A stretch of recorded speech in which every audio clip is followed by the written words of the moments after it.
दोस्तों नमस्ते। यूट्यूब आ भाई बहन और फेसबुक आ भाई बहन सपने में नमस्ते। तो आज हम फिर गुगा जाना और प्रोग्राम जो आ और निधि दी नैनी जो यूँ पेली बैठी गई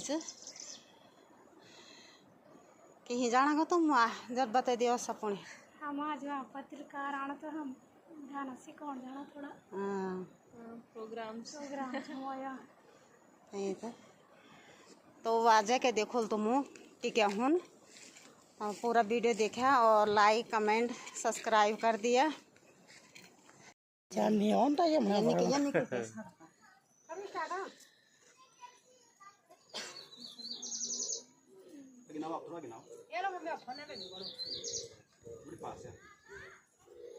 चलो करें स्टार्ट।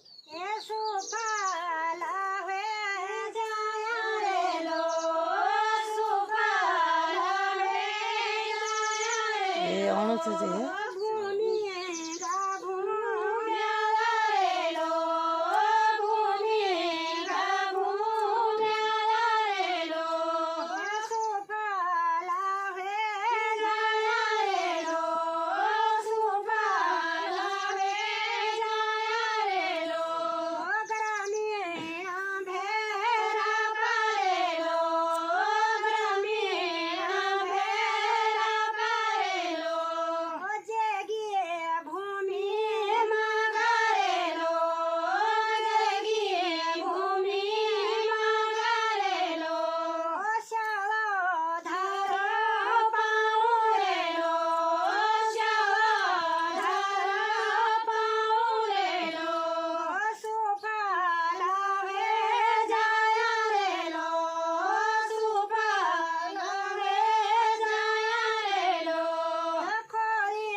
चाहिए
बाँसुली बजाना बियो माग्यो छ मेरो पहले नानी देखाना राजा है बजाना बाँसुली काटना न्यावलो बाँसुली दुखी होला मेरो माना उदासी लागोली नाची जालो मोरा शिवजी नाची जालो मोरा नाची जालो मोरा शिवजी नाची जालो मोरा संग मारंदी तो की पार्वती गोरा शिवजी पार्वती गोरा भुज जालो भांगा शिवजी भुज जालो भांगा भुज जालो भांगा शिवजी भुज जालो भांगा जटा मारंदी तो की भागरथी गंगा संगी भागरथी गंगा नाच जालो मोरा शिवजी नाच जालो मोरा